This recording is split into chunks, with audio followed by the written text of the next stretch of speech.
And these extremely our consistent effort has been to fundamentally transform Pakistan.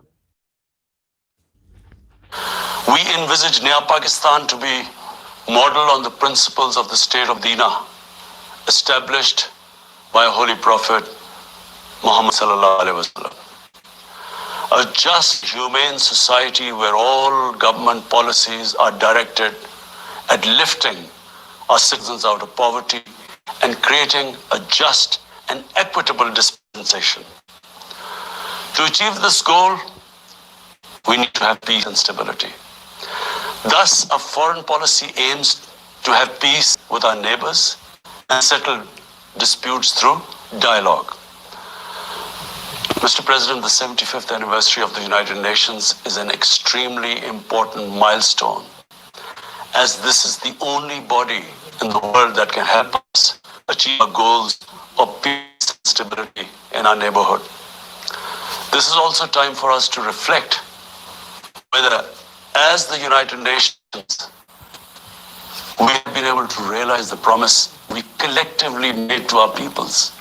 Today, the foundations of the world order, non-unilateral force, self-determination of peoples, the sovereign equality and territorial integrity of states, non-interference in the internal affairs, international cooperation.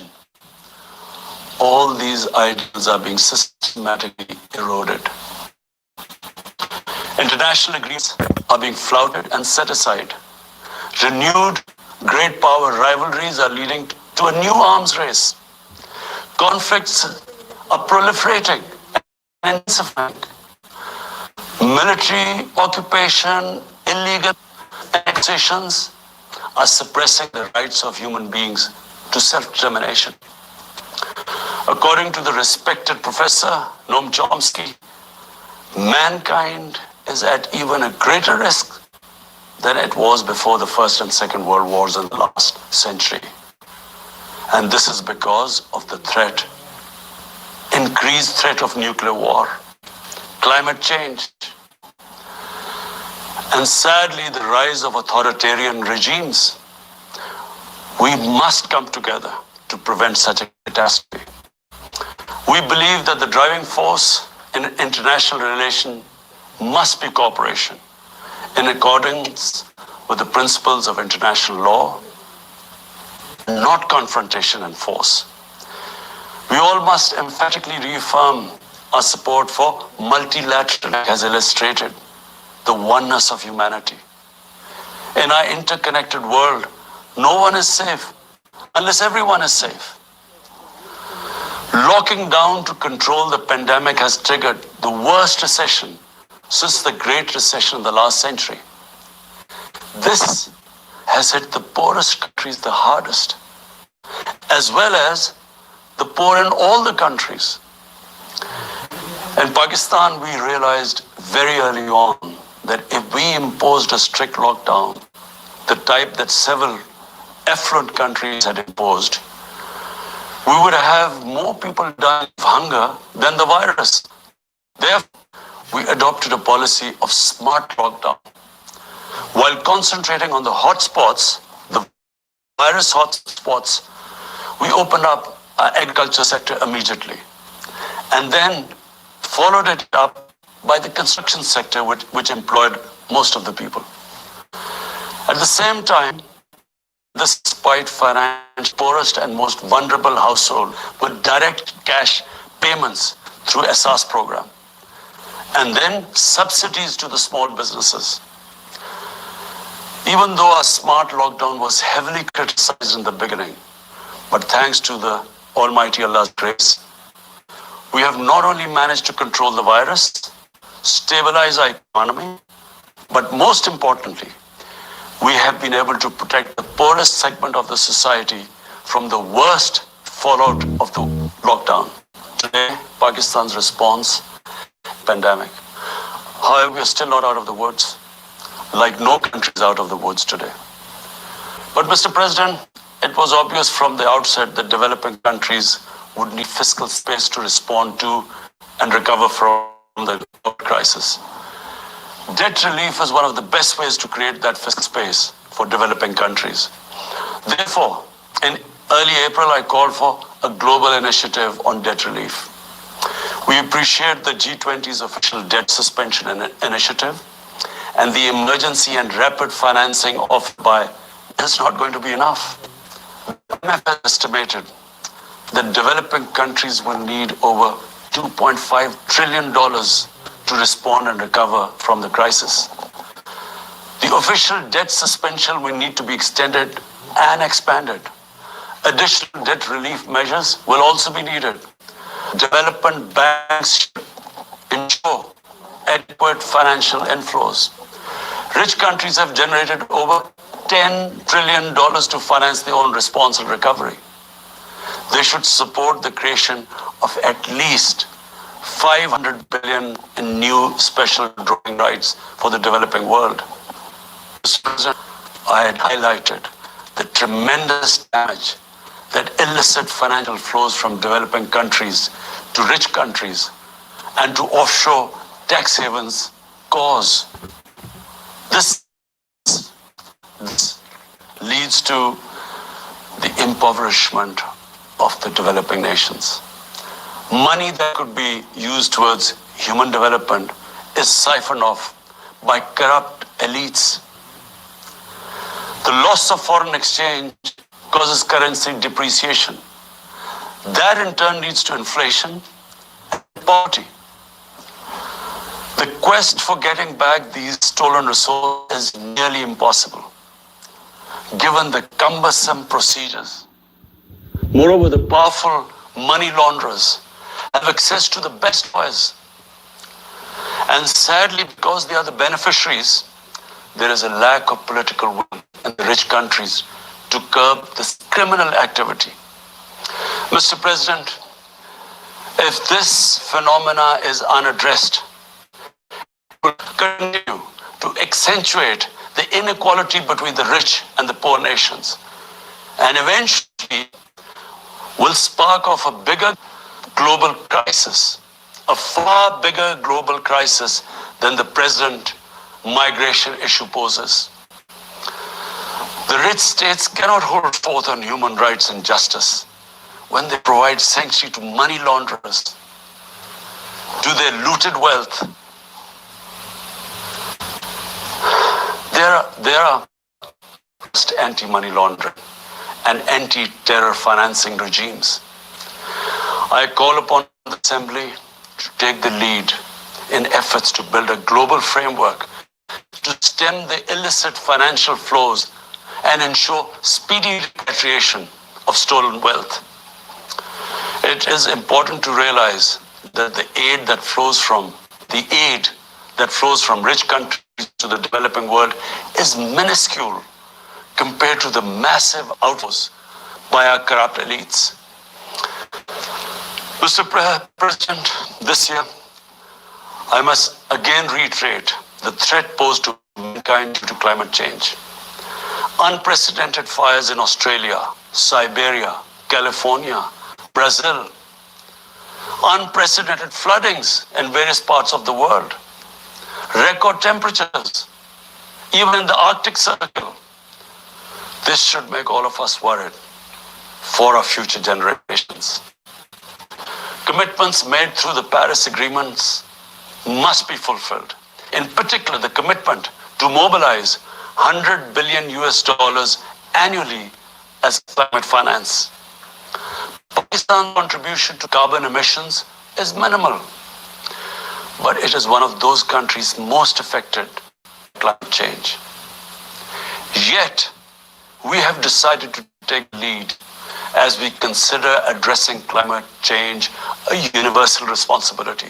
We have launched an extremely ambitious program to plant 10 million trees in the next 3 years as a contribution to mitigating the effects of climate change.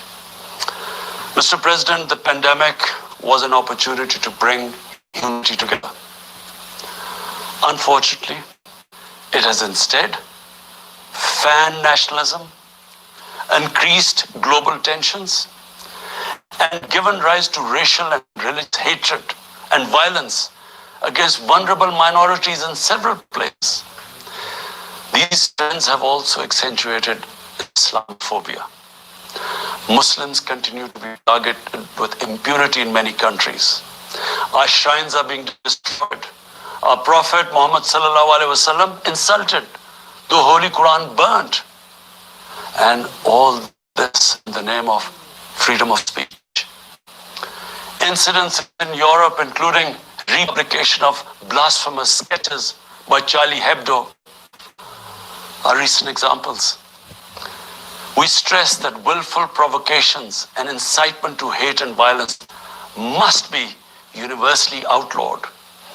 This assembly should declare an international day to combat Islamophobia and build a coalition to fight the scourge that splits humanity. Mr. President, the one country in the world today where I'm sad to state Islamophobia, and that is India. The reason behind this is the RSS ideology that unfortunately rules India today. This extremist ideology was founded in the 1920s. The RSS founding fathers were inspired by the Nazis, and they adopted their concepts of racial purity and supremacy. While the Nazis' hate was directed at the Jews, the RSS directs it towards the Muslims and to a lesser extent, the Christians. They believe that India is exclusively for Hindus and others are not equal citizens. The secularism of Gandhi and Nehru has been replaced by the dream of creating a Hindu Rashtra by subjugating, even cleansing India's 292. The RSS destroyed the Babri Masjid. In 2002, some 2,000 Muslims were slaughtered in Gujarat, and it was under the watch of Chief Minister Modi. In 2007, over 50 Muslims were burnt alive by RSS arsonists aboard the Samjhota Express train. In Assam, around 2 million Muslims face the prospects of being arbitrarily stripped of their nationality through the adoption of discriminatory laws. There are reports of large concentration camps being filled by Muslim Indian citizens. Muslims were falsely blamed, vilified, and victimized for spreading the coronavirus. They were denied medical attention on many occasions. Their businesses were boycotted. Cow vigilantes attack and kill Muslims with impunity. Last February, Muslims faced targeted killings with police complicity in New Delhi. Mass registrations in the past have often been a precursor to genocide. For example, the Nuremberg laws in Germany in 1935 and 1982 in Myanmar. The Hindutva ideology is set to marginalize almost 300 million human beings, Muslims, Christians, and Sikhs. This is unprecedented in history, and this does not augur well for the future of India. As we all know that marginalization of human beings leads to radicalization. Mr. President, for over 72 years, India has illegally occupied Jammu and Kashmir against the wishes of the Kashmiri people and in blatant violation of the resolutions of the Security Council and indeed its own commitments to the people of Kashmir. On 5th August last year, India illegally and unilaterally sought to change the status of the occupied territories and deployed additional troops, bringing the total number to 900,000. To impose military leaders were incarcerated. About 10,000 Kashmiri youth were abducted and thousands tortured. A complete curfew was imposed, accompanied by a total communications blackout. Indian occupation forces have used brute force, including pellet guns against peaceful protesters, imposed collective punishments, including the destruction of entire neighborhoods, and extrajudicially murdered hundreds of innocent young Kashmiris in frequent killers, refusing even to hand over their bodies for burial. The Kashmiri media and those daring to raise their voice are being systematically and intimidated through the use of draconian laws. All of this is well documented in the reports of the United Nations High Commissioner for Human Rights, communications from the Special Rapporteurs of Human Rights Council, statements from human rights and civil society organizations. The international community must investigate these grave violations and prosecute the Indian civil and military personnel involved in state terrorism and serious crimes against humanity being perpetrated, I'm sad to say, with complete impunity. The objective of this brutal regime has itself called the final solution for Jammu and Kashmir. To this end, the military siege is being followed by moves to change the demographic structure of the occupied territory. This is an attempt to obliterate the distinct Kashmiri identity in order to affect the outcome of a plebiscite envisaged in the UN is in violation of the UN Charter, Council resolutions, and international law, particularly the 4th Geneva Convention. Changing demographic structure of occupied territory is a war crime. President, the brave Kashmiri people will never submit to Indian occupation and oppression. Their struggle is indigenous. They are fighting for a just cause, and generation after generation have laid down their lives to rid themselves of Indian occupation. The government and people of Pakistan are committed to standing by and supporting the Kashmiri brothers and sisters in the legitimate struggle for self-determination. Mr. President, in order to divert attention from its illegal actions and atrocities in Indian-occupied Jammu and Kashmir, India is playing a dangerous game of upping the military ante against Pakistan in a nuclearized environment. Despite constant Indian provocations and ceasefire violations along the line of control and the working boundary, targeting innocent civilians, Pakistan has exercised maximum restraint. We have consistently sensitized the world community about a false flag mission and another ill-conceived misadventure by India. My parents, Mr. President, were born in the colonial India, and I was the first generation that grew up in an independent Pakistan. I want to make it clear that any attempt by the fascist, totalitarian, RSS-led Indian government to aggress against Pakistan will be met by a nation that would fight for its freedom to the end. Mr. President, there will be no durable peace and stability in South Asia until the Jammu-Kashmir dispute is resolved on the basis of international legitimacy, Kashmir has been rightly described as a nuclear flashpoint. The Security Council must prevent a disaster conflict and resolutions, as it did in the case of East Timor. The Council has considered the situation in Jammu and Kashmir 3 times in the past year. It must take appropriate enforcement actions. It must also take steps to protect the Kashmiris from an impending genocide by India. Pakistan has always called for a peaceful solution. To this end, India must ascend. To reach this end, India must ascend the measures it has instituted since 5th August 2019.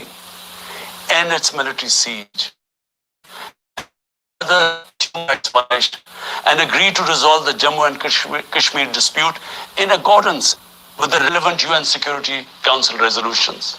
And of course, the wishes of the people of Kashmir. Mr. President, Pakistan's desire for peace in our region is also manifest in our efforts